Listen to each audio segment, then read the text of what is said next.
یہ حافظ الاسد کا زمانہ تھا۔ دمشق کا مشہور و معروف تاجر رات کے پچھلے پہر سڑکوں پر ٹہل رہا تھا۔ موسم خوشگوار ہونے کے باوجود اس کا دم گھٹا جا رہا تھا۔ ڈاکٹروں کے مطابق اس کے پاس ہفتہ یا 10 دن سے زیادہ کا ٹائم نہیں تھا۔ دنیا کی ہر آسائش میسر ہوتے ہوئے بھی بے بسی کا یہ عالم تھا کہ ٹائم سے پہلے ہی سب کچھ ختم ہوتا محسوس ہو رہا تھا۔ ملک کے ڈاکٹروں نے جواب دے دیا تھا۔ ایک ننھی سی امید تھی کہ امریکہ میں علاج ہو سکتا ہے، تو وہ بھی دم توڑ گئی جب وہاں کئی مہینے ٹیسٹ وغیرہ کروانے کے بعد سینئر ترین ڈاکٹرز نے آخرکار ایک دن آ کر نرمی سے سمجھایا کہ آپ کے پاس زیادہ وقت نہیں ہے، لہٰذا میرا مشورہ اور عقل مندی یہی ہوگی کہ باقی کا قیمتی ٹائم آپ اپنے بیوی اور بچوں کے ساتھ گزاریں۔ رات کی اس پہر بے خبری کے عالم میں نہ جانے کتنی دیر ٹہلتا رہا۔ اس کی سوچوں کا تسلسل تب ٹوٹا جب ٹہلتے ٹہلتے وہ ایک تنگ سی بے رونق جگہ پر پہنچ گیا۔ سڑک کی دوسری طرف اسٹریٹ لائٹ کے نیچے ایک خاتون کھڑی کسی آدمی سے گفتگو کر رہی تھی۔ 30 سال کے لگ بھگ خاتون کا انداز منت سماجت والا، جبکہ بندہ کوئی اوباش قسم کا تھا جو کہ اس کی بات نہیں مان رہا تھا۔ اس کے چلنے کی رفتار خود بخود آہستہ ہو گئی۔ کانوں میں جب آواز پہنچنا شروع ہوئی تو خاتون کہہ رہی تھی، خدا کے لیے مجھے اتنے پیسوں کی ضرورت ہے، بچے بھوکے ہیں، میں تمہارے ساتھ چلنے کے لیے تیار ہوں۔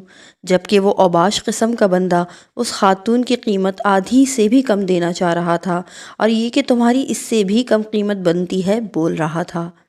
پھر وہ کندھے اچکاتا ہوا چل پڑا اور وہ خاتون حسرت کی تصویر بنی کھڑی رہی۔ وہ تھوڑا آگے جا کے مڑا اور خاتون کی طرف چل دیا۔ اسے نزدیک آتا دیکھ کر خاتون چوکنی ہو گئی۔ امید بھری نظروں سے قریب آتے ہوئے دیکھنے لگی۔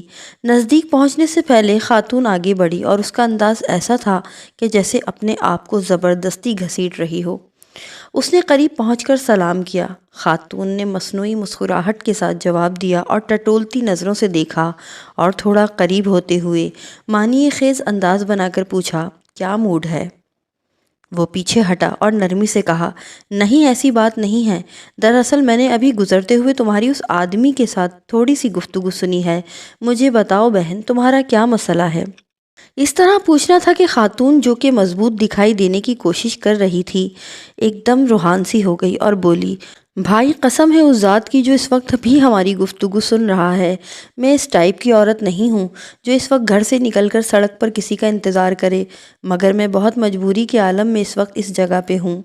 اسے لگا کسی نے اس کا دل مٹھی میں لے لیا ہے۔ اس نے مزید نرمی سے کہا کہ دلوں کا حال تو اللہ جانتا ہی ہے بہن، مجھے یہ بتاؤ بات کیا ہے؟ بولی، میں ایک بیوہ عورت ہوں، میرے چھوٹے چھوٹے بچے ہیں اور شوہر کو فوت ہوئے سال ہونے کو ہے۔ شروع میں تو پڑوسی رشتہ دار کچھ مدد وغیرہ کر دیتے تھے، پھر آہستہ آہستہ سب نے ہاتھ کھینچ لیا۔ گھر میں راشن نام کی کوئی چیز نہیں ہے، مکان مالک کا صبر بھی ختم ہو گیا ہے، اس نے کل شام تک کی آخری مہلت دی ہے، اگر کرایہ نہ دیا تو سامان سمیت گھر سے نکال دے گا۔ میرے پاس اب کوئی چارہ نہیں سوائے اس کے کہ اپنے آپ کو۔ یہ کہتے ہوئے اس کی آواز بیٹھ گئی۔ اس نے بھی جلدی سے دوسری طرف مڑ کر بہانے سے اپنے آنسو صاف کیے، پھر مڑ کر جلدی سے بولا، بس بس ٹھیک ہے بہن، کوئی بات نہیں، اور اپنی جیبوں میں ہاتھ ڈالے تو پتہ چلا کہ جیبوں میں جو رقم ہے وہ نہ ہونے کے برابر ہے، کیونکہ جس عالم بے بسی میں وہ نکلا تھا اسے تو ہوش ہی نہ تھا۔ اس نے خاتون سے کہا، فی الحال آپ یہ رکھو اور مجھے اپنا ایڈریس بتاؤ، فکر کرنے کی کوئی ضرورت نہیں، اپنے گھر جاؤ، انشاءاللہ سب ٹھیک ہو جائے گا۔ خاتون بے یقینی کے انداز میں اس کی طرف دیکھ رہی تھی، جیسے سوچ رہی ہو کہ اس پہ بھروسہ کرے یا نہ کرے۔ اس نے پھر اسے یقین دہانی کرائی کہ تم جاؤ اور ایڈریس بتا دو۔ اس نے آخرکار ایڈریس بتا دیا اور پھر ایک طرف کو چل پڑی۔ تھوڑی دیر تک خاتون کو جاتا دیکھنے کے بعد وہ مڑا اور واپسی کی طرف تیزی سے قدم اٹھانے لگا۔ گھر پہنچ کر اس نے کافی مقدار میں نقدی لی، ڈرائیور کو بڑی وین نکالنے کو کہا اور پھر خود ڈرائیو کرتے ہوئے شہر کے 24 گھنٹے کھلے رہنے والے اسٹور سے راشن کی بڑی مقدار وین میں بھری اور خاتون کے بتائے ہوئے ایڈریس پہ پہنچ کر سارا راشن اس کے گھر اتارا۔ باقی کی رقم خاتون کو دی اور کہا، صبح مکان مالک سے وہ خود بات کر لے گا اور کرائے کا معاملہ نمٹا دے گا اور انشاءاللہ ہر مہینے مخصوص رقم آپ تک پہنچا دی جائے گی۔ یہ کہہ کر جلدی سے بنا کچھ کہے سنے واپس مڑ گیا۔ خاتون بت بنی اس بے یقینی کے عالم میں کھڑی آنسوؤں بھری آنکھوں سے دیکھتی رہ گئی اور وہ وین سمیت نظروں سے اوجھل ہو گیا۔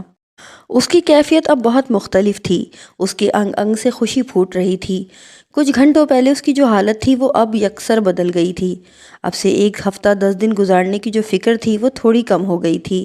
ہفتہ 10 دنوں کا خیال آتے ہی کاغذ قلم لے کر خاتون کا ایڈریس لکھ کر وصیت لکھی کہ ہر ماہ باقاعدگی سے 4 لوگوں کے معقول سے بڑھ کر خرچے کی رقم اس ایڈریس پر بھجوائی جائے، اور کاغذ کو لفافے میں بند کر کے تجوری میں رکھ دیا۔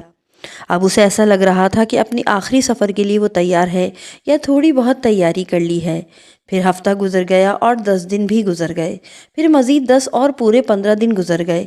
گھر والوں کے کہنے کے باوجود وہ اسپتال نہیں گیا، اور پھر پورا 1 مہینہ گزر گیا، اور اگلے مہینے کی رقم بھی اس نے فوراً بھجوا دی۔ پھر ایسے 1 مہینہ کرتے کرتے پورا سال گزر گیا، اور وہ معمول کے مطابق رقم بھجواتا رہا۔ پھر 5 سال، پھر 10 سال گزر گئے، اور پھر پورے 20 سال گزر جانے کے بعد ایک رات وہ معمول کے مطابق تہجد کے لیے اٹھا، وضو کر کے تہجد شروع کی، اور سجدے میں دعا کرتے کرتے اس کی سانسیں ختم ہو گئیں۔ وہ اس جہان فانی سے سجدے کی حالت میں رخصت ہو گیا۔ گھر والے صبح جب اٹھے تو اس کو سجدے کی حالت میں مردہ پایا۔ افسوس کے ساتھ ساتھ گھر والوں کو اس بات کی خوشی سی تھی کہ اچھی اور مبارک موت آئی ہے۔ خیر، تکفین و تدفین اور دیگر انتظامات کے بعد اولاد کا تجوری اور وصیت کھولنے کا وقت آیا تو وہ بند لفافہ بھی نکل آیا جو کم از کم 20 سال پہلے کی تاریخ کا اور ان کے والد کے ہاتھ کا لکھا ہوا تھا، اور اس کا مطلب تھا کہ ان کے لکھے گئے ایڈریس پہ 20 سال سے رقم دی جاتی رہی ہے۔ لفافہ پڑھنے کے بعد ان کو پتہ چلا کہ والد صاحب کو فوت ہوئے 7 دن ہو گئے ہیں، جو کہ تکفین و تدفین اور رشتہ داروں کے ملنے ملانے میں نکل گئے، اور وصیت کے مطابق رقم کی ادائیگی 7 دن لیٹ ہو گئی ہے۔ رقم لے کے وہ لوگ اس ایڈریس پر پہنچے تو دروازہ کھٹکھٹانے پہ خاتون باہر آئی، جو کہ اب 50 سے اوپر کی ہو چکی تھی۔ سلام دعا کے بعد تاجر کے بڑے لڑکے نے خاتون سے مؤدب انداز میں کہا کہ ہم آپ کو والد صاحب کی طرف سے جو ماہانہ مخصوص رقم ہے وہ دینے آئے ہیں، اور معذرت چاہتے ہیں کہ رقم کی ادائیگی 7 دن لیٹ ہو گئی ہے۔ وہ اصل میں خاتون جلدی سے بولی، ارے نہیں نہیں، کوئی بات نہیں، آپ کے والد صاحب کے ہم پر بہت احسانات ہیں، آپ لوگ میری طرف سے والد صاحب کو بہت بہت شکریہ کہیے گا، اور انہیں بتائیے گا کہ ہم لوگ ہمیشہ انہیں دعاؤں میں یاد رکھتے ہیں اور رکھیں گے، اور میری طرف سے آداب کے ساتھ انہیں بتائیے گا کہ اب ہمیں رقم بھیجنے کی ضرورت نہیں ہے۔ بیٹا حیرانگی سے بولا، اب کیوں نہیں ہے ضرورت رقم کی؟